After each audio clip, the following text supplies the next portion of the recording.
when do you start calling a bag classic? I would say at least 10 years. Hi, welcome to Luxury in Moderation, where we appreciate the finer things in life without going overboard. Today, I wanted to talk about what a timeless classic bag is. I think the word timeless and the word classic gets thrown around a little bit too often in this luxury community. I think a couple bags people like to label as, oh, it looks classic or it's a classic style. And I wanted to talk about my definition, what I think is really going to last the test of time. If you're new here, welcome. My name's Joanne and I love talking about luxury handbags and other luxury lifestyle products. So if you like this kind of content, please make sure to subscribe below. Now let's jump into what my definition of a timeless luxury is. I'm thinking in terms of decades. If we're going to say a luxurious item is not only expensive, it's not only exclusive, but it is timeless, I'm thinking of the scale of 50 years. So when I think of a timeless classic bag, my first thought is actually the Chanel Classic Flap. So I have the medium size here and the jumbo size here. I would say the medium size is the true timeless classic style, not the jumbo big style, because if you think about it, when the trend was the tiny mini bags in the last few years, the jumbo was not a style that would fit into what everyone was crazy about, which were the tiny mini bags. However, I think that if you still took out the medium classic flap, it would still fit right in. People would still accept it as, wow, you're fashionable, you're with the times. And that's because of the years and decades that first Coco Chanel and then Karl Lagerfeld put into the longevity of this classic flap style. So great job there. We're gonna go a little bit more into what the companies did to make this happen a little bit later in the video. The next styles I would think of are the Birkin and the Kelly. So both the Hermes Birkin and the Hermes Kelly, I think, have been on the market unchanged and in demand long enough for them to be classic styles. If you think about it, the reason why these two styles became popular in the first place was there was a celebrity at the time that really blew up. So they were kind of trendy, right? Jane Birkin, her name is attached to the bag. And then, of course, Grace Kelly with the Kelly bag. They were celebrities. They carried these bags. But after, their fame period was over, the bags were still idolized, and now that they can live beyond the celebrity that they take their name after, rest in peace, Jane Birkin, she passed away last year, and still this bag is probably going to live for at least another 50 years. People are still gonna want a Birkin for 50 years. I don't know about 100, I'm not that confident, but I would say maybe even 100, right? Okay, so after those three styles, I'm gonna get into what I think are kind of shaky timeless styles, but I will still give them that label. So I think the Lady Dior. So again, Lady Dior, it was a bag that Dior created, and then Lady Diana created it, and again, she's a celebrity at her time, became very, very popular. Now it's still a style that they are continuing, and the bags are very beautiful. I can see why people want them, but the reason why I think that they're slightly less timeless is because they were such a product of the time, right? When this bag was first created, when Lady Diana first carried around the Lady Dior all over the place, it was a time where the lifestyle was different. I think women were not doing a million things that they are doing today. I feel like the crossbody styles are more useful and functional for today's woman, and the Lady Dior was really not created to be that practical. It was first and foremost a handheld style. so you can't be hands-free with it. But a lady who has servants and secretaries and assistants, a lady could certainly utilize a bag like that because they don't need to have all their hands. They have other people to do things for them. And so I think it's kind of dated in that way, but the style is still going strong. So it's still allowed that label in my eyes. Now next I'm thinking about Louis Vuitton, and obviously I think their trunk styles and therefore their speedy is already, you know, many years, many decades on the market. Even the Alma, you know, I think is a style that's been popular for 30-40 years. I can remember my grandmother purchasing one. It kind of has a little bit of that Lady Dior style where it's first and foremost a top handle, but they've updated it. You know, they have the BB size now with the crossbody, so it's a little bit more functional for today's woman, and so it's kept up its popularity. I'm not 100% on the history of the Neverfull. I'm going to double check this, but I don't believe the Neverfull has been on the market for that long. In the world of luxury, which can be centuries when you think about the luxury champagnes, you know, they've been alive since like 1700s, 1800s. The Neverfull is still a baby, and I know it's a workhorse. I know people love it. I think that Louis Vuitton is still going to produce it for many years, so I think it will become a timeless style, but I don't know if it has that longevity yet. So the next point I want to bring up is that all of these brands, all of these fashion houses, they are trying to recreate that lightning when they created their timeless classic handbag, right? For example, Chanel, after creating the classic flap, they came out with the Chanel boy bag. I think that they wanted to recreate the success that the classic flap had, which they did for a time. You know, the Chanel boy blew up. Everyone loved it. I think it's a pretty cool style, but that popularity has waned a little bit, right? Because people have said, you know, the corners are sharper than the classic flap, so it wears a little bit worse. Also, the chains get caught in your hair more than the classic flap.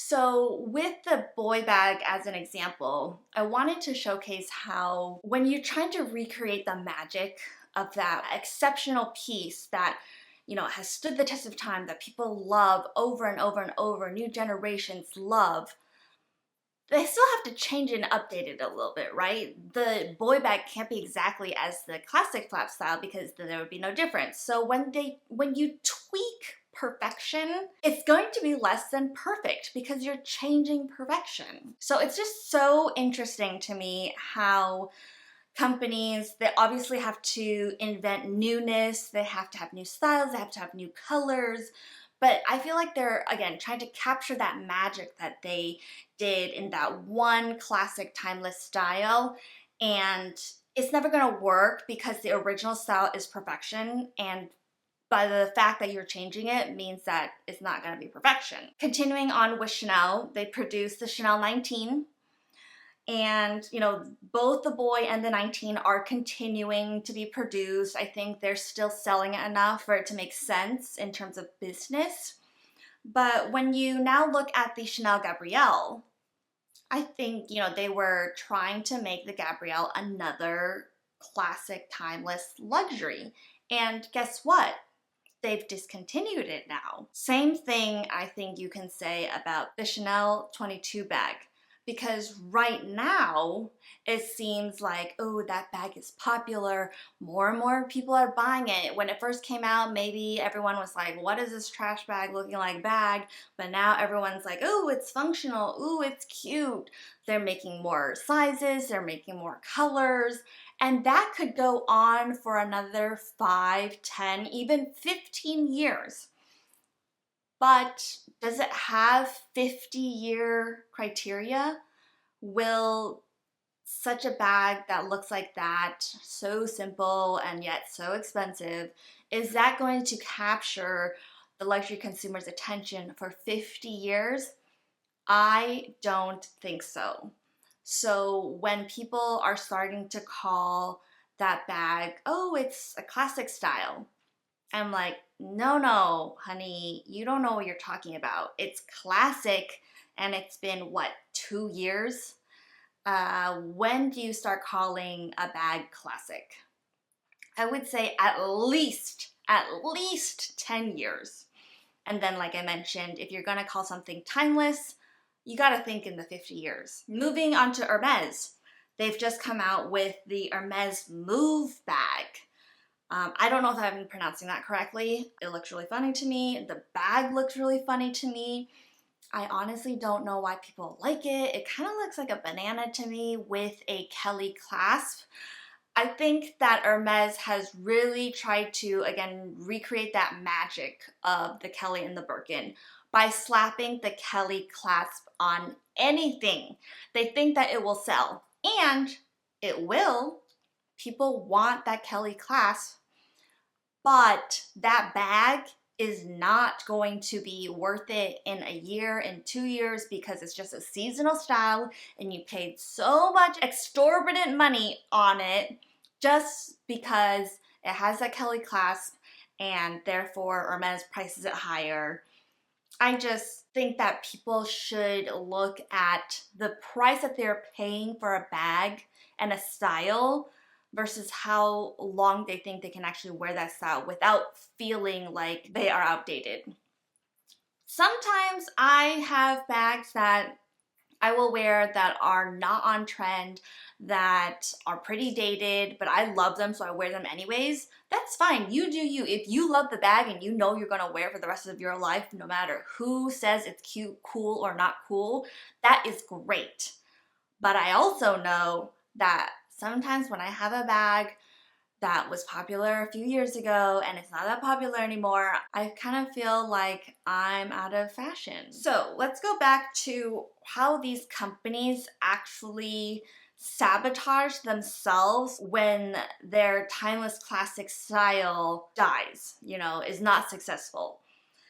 And that's because a bag can only be timeless if the company continues to produce the same exact style and not discontinue it.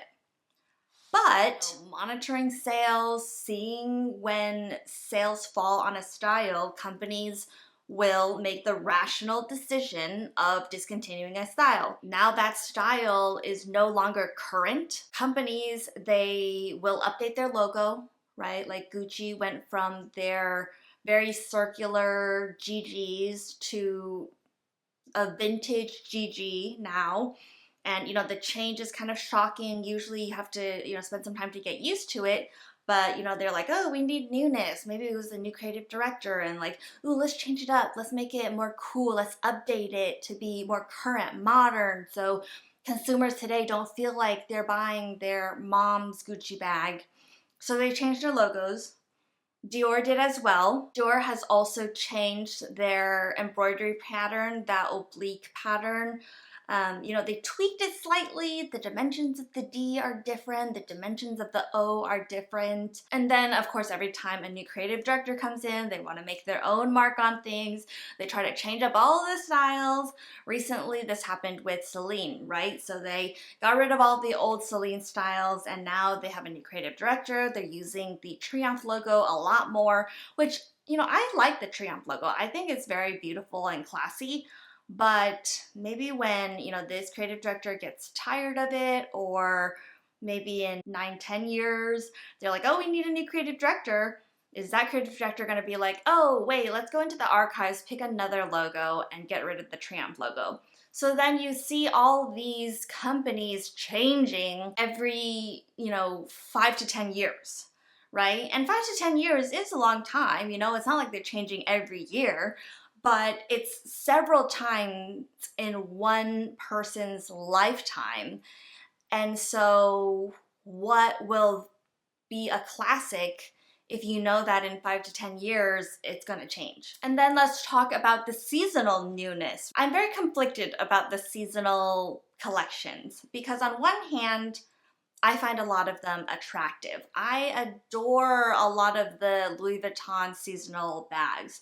You know, even the latest Jamie-Licious one that just came out. I love it. It's so cute. There were several last year that I loved from them, right? The By the Pool collection. I think this print is super adorable. But I don't know if I could justify paying thousands of dollars for a bag in the seasonal patterns, because I know that next year, when it's a different seasonal pattern, my bag's gonna be old.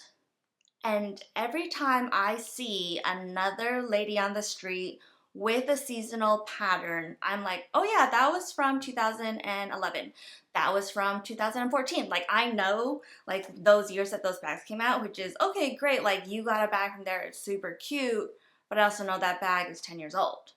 So for me, I just feel like it would be weird if I took a bag out that I knew was like 3 years old and like it's blaring in the face like, this bag is 3 years old because I bought it in the 2021 collection.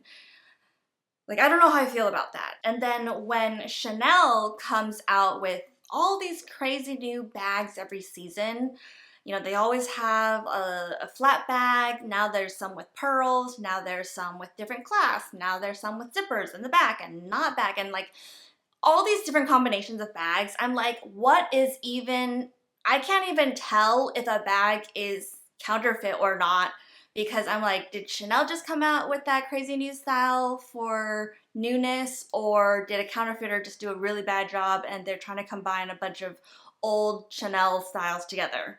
Like, Chanel, you are confusing your consumer. Your consumer doesn't even know, you know, what is produced by you anymore because you don't even know what you're trying to produce. I don't know, that's what I feel. What does this all boil down to? Well, for me, it comes down to the price.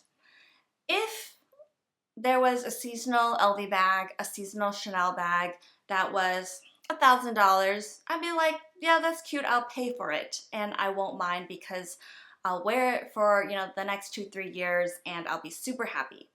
But when these bags are a few $1,000s, almost $10,000, I'm like, I don't know if I can justify that because I don't know how many years I can wear this bag.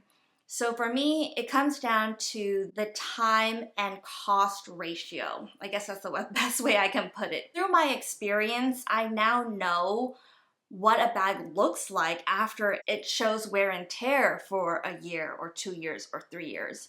One of the most noticeable things is corner wear, right? So after, let's say, a year of corner wear for a bag that has very sharp corners, that doesn't have any feet, and you can really see that the leather is fading there, the white might even be poking through, I know that I myself don't feel as comfortable wearing that out because I feel like I'm wearing a beat up bag. Now, that might not be you. You might be super confident wearing a beat up bag because you're like, hey, it gives my bag character, it's unique. But for me, I know that I want something that looks not pristine, not necessarily like I just got it out of the store, but at least it looks polished. It looks clean, you know? So that's, again, just something that I consider every time I'm looking at bag styles to see if I see the longevity in that bag. So I've come up with kind of a benchmark proportional to cost scale on how comfortable I feel paying for a style that I see in the store, right? Like, let's say I go into a store, it catches my eye. I'm thinking in my head, how many years do I think I can wear this? And it's not like I'm wearing these bags every day, right? Because I got to rotate my bags. I got a lot of other bags to wear. So I'm thinking in terms of years. So for me, if I see a style that I think I'll wear for less than 5 years, for sure, it's a seasonal trend. It's not something that I see myself in 5 years taking out because it's going to be dated, the color's going to be old, the corner wear is going to show, maybe it gets dirty really fast, maybe it'll show scratches really fast. I don't think I would be willing to pay like more than $500 for that bag, honestly.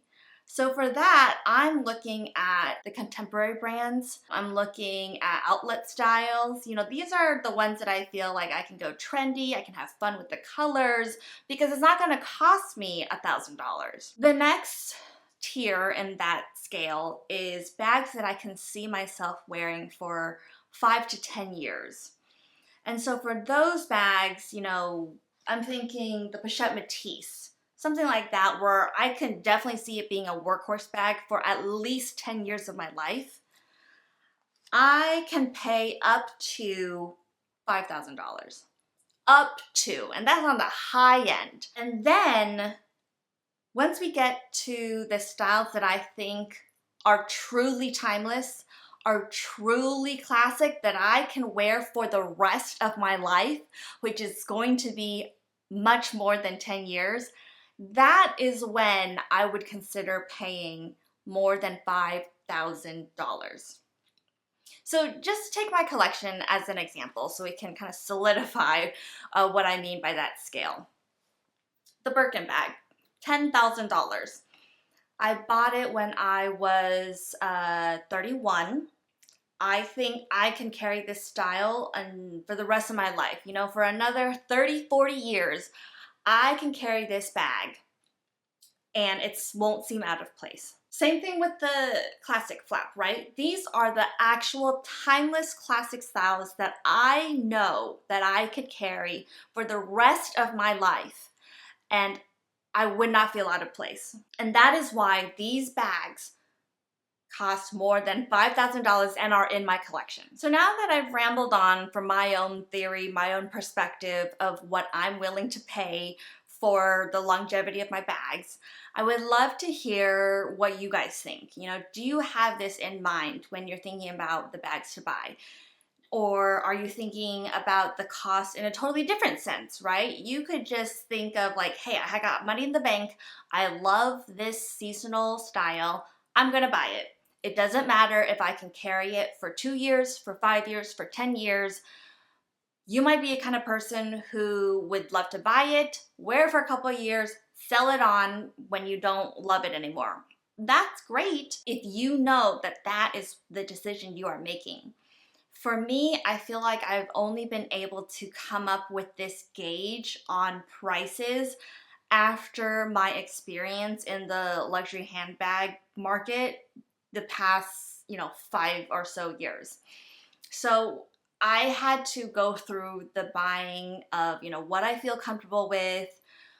Do I get sick to my stomach when I buy something for this much and I know it's a mistake? And I do have a couple times where that happened to me, which I want to talk about, but this video I think is getting a little bit long, so I'm going to try to see if I can talk about it in my next video, which is going to be another like chatty video of my thoughts on luxury after, buying luxury handbags. Let me know what you guys think about my chart, about how you guys decide whether something is worth it or not. I just wanted to share my thoughts on what timeless classic bags mean and why I think people use the term classic a little too loosely when you think about the decades that people use these handbag styles. So if you like this video, please make sure to like and subscribe below. I would love to answer any of your questions, so leave those in the comment box below as well, and I can't wait to see you in the next video. Bye!